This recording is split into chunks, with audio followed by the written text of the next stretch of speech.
السلام علیکم۔ یہ ایک کتاب ہے النجوم الزہرہ۔ یہ مصر اور یہ عرب کی ساری تاریخ اس کے اندر ہے۔ نجوم الزہرہ کا مطلب ہے چمکتے ستارے۔ تو آپ غور کیجئے، عبید اللہ ابن یونس کا نام چمکتے ستاروں میں کسی نے لکھا ہے، اور بھی چمکتے ستارے ہیں اس میں، عبید اللہ ابن یونس بھی ہیں، اور اس کے بارے میں انہوں نے لکھا۔ یہ کتاب میں نے خود وہاں لائبریری میں نے خود اپنی آنکھوں سے یہ واقعہ پڑھا ہے۔ نجوم الزہرہ کتاب رفاع عام کی لائبریری کے اندر یہ کتاب موجود ہے۔ میں نے اس کو اپنی آنکھوں سے دیکھا ہے، اس واقعے کو، اور اس میں یہ لکھا ہوا ہے کہ یہ جو عبید اللہ ابن یونس تھے، یہ پہلے بغداد کے سرکاری یہ جو دفتر وغیرہ ہوتے ہیں، حکومتی دفتر ہوتے ہیں، ان کے یہ افسر تھے ایک، اور یہ قرآن کے اور حدیث کے پکے عالم تھے، بہت بڑا عالم دین بھی تھے یہ۔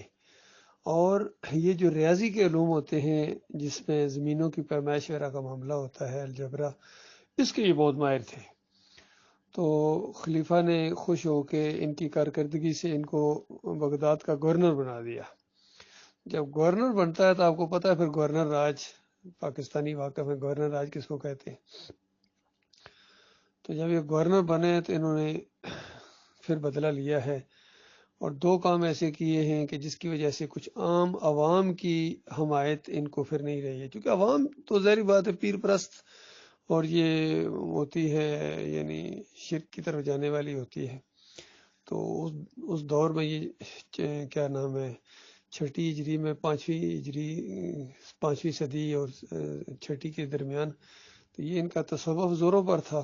عبد القادر جیلانی کے بڑے چرچے تھے، آگے پیچھے پیری مریدی اس کی بڑے جھنڈے بلند تھے۔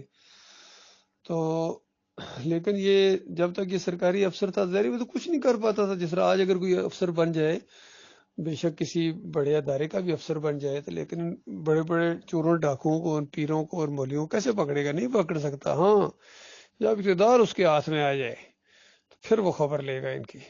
تو عبید اللہ ابن یونس نے یہی کیا۔ اس قدر اس کو غصہ تھا اس عبد القادر جیلانی کے اوپر کہ جیسا یہ گورنر بنا، پہلا کام اس نے یہ کیا ہے کہ عبد القادر جیلانی کا جو گھر تھا نا، اور اس کے رشتہ داروں کے جتنے وہ محل بنائے تھے سارے اس نے گرا دیے، اور پھر بھی اس کا غصہ ٹھنڈا نہیں ہو رہا تھا۔ اور پھر چونکہ دن کو تو عوام ذرا ظاہر بات ہے مشتعل ہو جاتی ہے، تو اس نے رات کو پولیس بھیجی،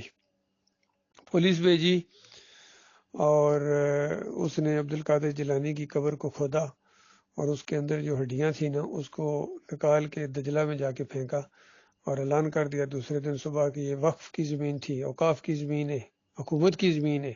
اس کے اندر ان مریدوں نے آ کے زبردستی دفن کر دیا۔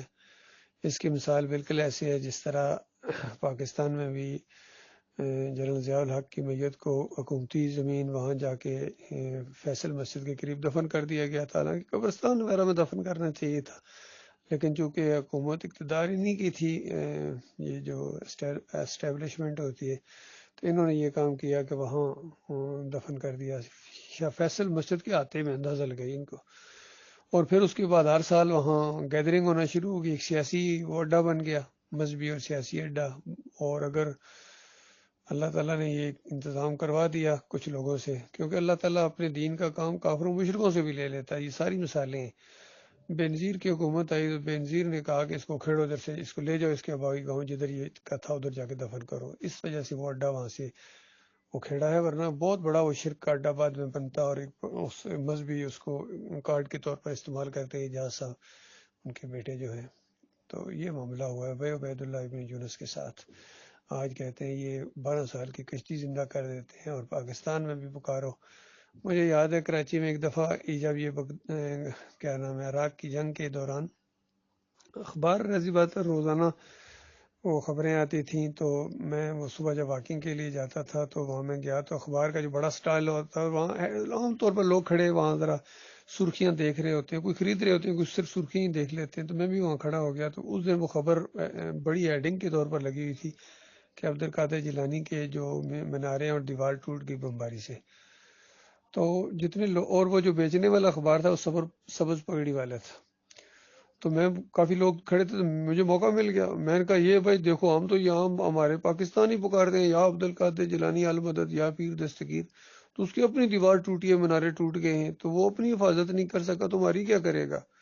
تو یقین کیجیے سبز پگڑی والے تھے وہ ذرا ناراض ہوئے، کہتے بھائی ان حالات میں تو ایسی باتیں نہ کریں، ان حالات میں کیا وہاں ہو رہا ہے؟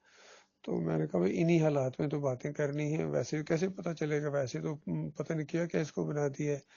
اور یہ دیکھو اخبار کی سرخی ہے بڑی کہ عبد القادر جیلانی کے مینارے ٹوٹے، وہاں اس کے مزار کے قریب بم گرا، تو یہ سب کچھ ہوا ہے. تو یہ حقیقت یہی ہے بھائی. باقی جو مرضی کرتے رہیں کہیں بھی. اسی طریقے سے علی جوہری کی مزار کے قریب ایک دفعہ بم پھٹا، کتنے لوگ مرے. تو جب میں عمرے کے دوران ایک دو آدمی تھے وہ لاہور کے آپس میں باتیں کر رہے، مزاروں کی تعریفیں کر رہے اس وقت بھی، وہاں باباؤں کی بڑی کرنی والی سرکار ہے جو. میں کہ یہاں تو آگے کچھ احساس کرو، یہ آج کرنے آئے ہوئے ہو. تو یہ بابے شاہ بھی کچھ نہیں کر سکتے. کہتے ہیں جی آپ کو کیا پتا، وہاں جو بم کا وہ دھماکہ ہوا تھا ایک چھینٹا بھی قبر کے اوپر نہیں پڑا، خون کا ایک چھینٹا بھی نہیں پڑا. میں کہا وہ جو تباہی ہوئی بندے مر گئے ان کا، وہ کہتے ہیں ان کو چھوڑو جی، قبر کے اوپر چھینٹا نہیں پڑا. اندازہ لگے وہی والی بات ہے مہاراج صاحب، اندھے ہوتے ہیں یہ عقیدے اندھے ہوتے ہیں. کسی مانگنے والے کو جو آپ نے بتایا تھا کہ کسی نے اس کو 100 روپیہ دیا، وہ مانگ رہا تھا یاد آتا دے یاد آتا دے، تو کسی نے کہا وہ نہیں دے گا، یہ میرے سے لے لے. ان کا واہ داتا منکروں سے بھی دلواتا ہے. تو یہ اصل میں عقیدے بڑے پکے ہوتے ہیں. باقی جن کا عقیدہ اللہ نے حق کے اوپر قائم کر دیا ان کو اللہ کا شکر ادا کرنا چاہیے. مالک کسی کے اوپر جما دے اور کفر و شرک سے بیزاری اور برات کا اعلان کرنے کی، اللہ تعالیٰ اس سے جنگ کرنے کی اور اس کو نیست و نابود کرنے کی اللہ تعالیٰ ہمت عطا فرمائے.